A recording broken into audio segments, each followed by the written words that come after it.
Hey, we already looked at integrating powers of the sine and cosine. Today we're going to look at integrating powers of the secant and tangent, and that will cover powers of all the elementary trig functions because you do the cosecant and the cotangent the same way as the way you do the powers of secant and tangent that we are about to look at right now. Okay, start with your favorite trig identity, sine squared x plus cosine squared x equals 1. And if you divide both sides of this equation by cosine squared x, and then simplify the results, you get the trig identity tangent squared x plus 1 is equal to secant squared x. Or tangent squared x equals secant squared x minus 1. I don't try to memorize this identity because it's too easy to get the plus 1 and minus 1 in the wrong place, and it's so easy to take sine squared x plus cosine squared x equals 1, which you know you have correctly memorized, and do the tiniest bit of algebra and get the right identity here, or the right identities. So one thing we'll need is this identity in either form. And the other thing we're going to need is the derivative of the tangent of x is the secant squared of x, and the derivative of the secant x is the secant of x times the tangent of x. And putting these things together will let us integrate most powers of secant and tangent. Let's do an example. Let's look at the integral of the secant cubed x times the tangent to the fifth x with respect to x. Our goal is either to turn everything in terms of the tangent, in other words, to use one of these trig identities to turn everything in terms of the tangent except for a single power, a single secant squared that's left over, or else to turn everything in terms of the secant except for a single secant of x tangent of x left over. Trying to turn everything in terms of the tangent and leaving behind a secant squared isn't going to work because, first of all, we can take that tangent to the fifth and we can pull away even powers of it, but that leaves a single tangent behind. And then we've got that secant cubed, and we'd have to do something with one of the powers of secant there, and that's not going to work either. And so what we would like to do in this case is try to turn everything in terms of powers of the secant and leave behind a single secant of x and a tangent of x. We already have the secant cubed there, and so what we have to deal with is the tangent to the fifth of x, and what we want is 4 of those powers of the tangent to go away and 1 of them to remain. We use the idea that the tangent squared x is the secant squared x minus 1. So the tangent to the fourth of x, which is the tangent squared x all squared, is the secant squared x minus 1 all squared. And then just breaking up tangent to the fifth x into tangent to the fourth of x times the tangent of x in the original integral, we can now substitute our expression for the tangent to the fourth of x to get that the original integral is equal to the integral of the secant cubed x times the secant squared x minus 1 all squared times the tangent of x. If we just rewrite this a little bit, in particular, I took the secant cubed x that we had here and turned it into secant squared x times secant x and moved them around a little bit so that you would see the secant of x and the tangent of x grouped together right there. We're now in perfect shape for substitution. We'll let r equal the secant of x so that dr is the secant of x times the tangent of x dx. And the original integral becomes the integral of r squared, that's the secant squared x, times r squared minus 1 all squared, that's the secant squared x minus 1 all squared, times dr, because secant of x times the tangent of x times dx is equal to dr. And this is a nice easy integral. You have to do a bunch of algebra first. And after you work out all the steps, you get to this result right here. So take a moment, make sure that you can follow the algebra. The calculus is very straightforward. And at the end, the last step is just to turn the r's back into secant of x's. And so we have completed this integral. Okay, you try this one. See if you can use the same ideas, except in this case, try to turn everything into powers of tangent except for leaving behind a secant squared of x dx so that you can then do the substitution r equals the tangent of x and see what happens there. So I'll give you a minute, pause the video. When you're ready, start it back up and we'll see how it's done. Okay, we'll use the identity that the secant squared x equals tangent squared x plus 1. And so the original integral becomes the integral of the secant squared x times the tangent squared x plus 1 times the tangent squared x. We're now ready to do this one by substitution. You let r equal the tangent of x, so that dr is the secant squared x dx. We have a secant squared x dx in the integral. Everything else is in terms of the tangent, and so we can rewrite this entire integral in terms of the new variable r. We do that just like this, where the dr comes from the secant squared x times dx that we have floating right here. That becomes our dr. Everything else comes from the pieces in the middle. And at this point, there's a little algebra to do, and then the calculus is very easy, and you come up with this result right here. Okay, the basic idea. Suppose you have even powers of secant in your integral. Then use the trig identity secant squared x equals 1 plus the tangent squared x to rewrite all of the powers of secant except for a single secant squared x. And let r equal the tangent of x. Everything else will be in terms of the tangent, and you'll have a secant squared x dx left behind for your dr, and then you can just integrate by substitution. Suppose instead that your integral contains odd powers of the tangent. In that case, use the trig identity tangent squared x equals secant squared x minus 1 to rewrite all of the powers of the tangent except for a single power of the tangent, and let r be the secant of x. This assumes that you have at least one power of the secant of x there to begin with, and then you get your secant x tangent of x for your dr, and you can integrate once again by substitution.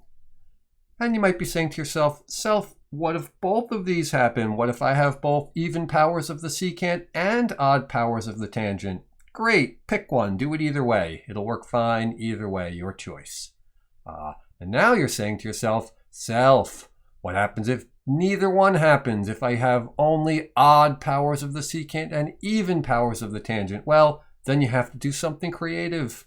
I have no rule for you there. You make something up. Let's look at one and see how we would do it. Here's a good example. It doesn't fit either of the categories that we were just talking about, and so we need something else to try. And so what do? Well, you try something. You have to be a little bit creative. We have very little leeway here. All we really have is that the tangent squared x is equal to secant squared x minus 1. Let's see what happens if we make that substitution. I don't want to make the substitution for all the powers of the tangent. That will just make it an equally horrific integral in terms of the secant.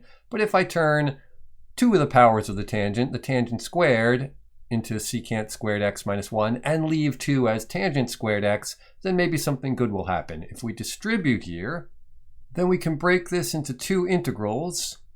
I don't think you'll have trouble seeing how you can do the first one. We've got an even power of the tangent here, so if we let r equal the tangent, dr will be secant squared x dx, so that one should turn out very nice and easy. The second one is slightly trickier, but let's try the same trick again, and then we'll be in great shape. All I did was use the trig identity on that second integral, and now I am ready to compute this integral. As I mentioned, we can do the first part by substitution by letting r equal the tangent of x. And before I treat that second integral, I just wanted to finish that first substitution. So you do the work out there and you get 1/3 tangent cubed x. And then this second integral, the integral of the secant squared x minus 1 with respect to x, is actually very straightforward because we know what the integral of the secant squared is. It's the tangent. Derivative of the tangent is the secant squared. And the integral of 1 is x. And so we're basically done. You have to be a little bit careful. You're subtracting the entire contents of that second integral. That second integral integrates to tangent of x minus x, so we're subtracting all of that. And when you distribute the minus sign, you get the result right here. Moral of the story, occasionally you'll need a little bit of cleverness for integrating various powers of tangent and secant. Sometimes you can do them just by straightforward applying the trig identities and then using basically the rules that we set up for how to do them. But occasionally you need a little creativity. Just to finish, we ought to look as well at the integral of the tangent itself and the integral of the secant itself. In other words, a single power of tangent, single power of secant. We haven't seen those yet. The first will be easy, the second will be harder, but we'll do them together right now. Won't take very long, and then we'll be done. Let's look first at the integral of the tangent of x. Not hard. Think about it for a second. And maybe you came up with the idea that you should rewrite it as sine of x divided by cosine of x. Now you can do this integral by substitution. Take a moment, do it by substitution, and then we'll look at it together. So pause the video and start it back up again when you're ready. And probably you didn't have too much trouble with that. In the end, you come up with the negative natural log of the absolute value of the cosine of x plus a constant. You'll never see it written this way. There are some tricks that you can play from here, and let's see how people generally simplify this. First of all, by the properties of logarithms, the negative natural log of the absolute value of the cosine of x, or -1 times the natural log of the absolute value of the cosine of x, is the natural log of the absolute value of cosine of x raised to the -1 power. And the absolute value of the cosine of x to the -1 power is 1 over the absolute value of the cosine of x. And 1 over the absolute value of the cosine of x is just the absolute value of the secant of x. So the integral of the tangent of x is the natural log of the absolute value of the secant of x plus a constant, which is kind of nice because tangents and secants are all wrapped up together. And so it's kind of nice that their integrals are too. Which brings us to the integral of the secant of x with respect to x, which is significantly trickier. We need something clever here. I wouldn't expect you to be able to come up with it on your own. The two clever things that you can do generally when you're trying to manipulate a mathematical expression is add 0 or multiply by 1. Neither of those change the expression. In this case, we're going to multiply by 1 in some clever way and see what happens. And in particular, I'm going to write 1 as secant x plus tangent x divided by secant x plus tangent of x. It's bizarre, but it can certainly be done. I haven't changed the value of the expression there, and so distributing, you get the integral of the secant squared x plus the secant x tangent x all over the secant x plus the tangent of x, and it's miraculous and beautiful. This is ripe for substitution.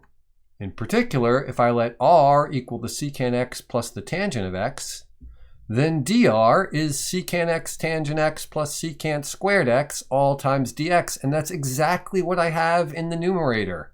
R is what I have in the denominator, dr is precisely what I have in the numerator, and the integral becomes the integral of 1 over r dr, which is of course the natural log of the absolute value of r plus a constant. And we find that the integral of the secant of x is the natural log of the absolute value of the secant of x plus the tangent of x plus a constant. Okay, those last two, the integral of the tangent and the integral of the secant, they're important. You'll need to know them, but you don't need to memorize them. There's too much to memorize, and so in the places where you might need those, I will give them to you. So on exams, quizzes where you might need them, it'll say at the beginning, recall that the integral of the tangent is this, the integral of the secant is that, so that you don't have to actually try to work it out. I know you could work out the integral of the tangent without too much trouble. I wouldn't want you to have to try to work out the integral of the secant. Not that it's hard, but there's just a crazy little trick to remember. And who needs to bother memorizing crazy little tricks or memorizing integrals? So there you have it. That's powers of the tangent and secant along with the secant and the tangent themselves.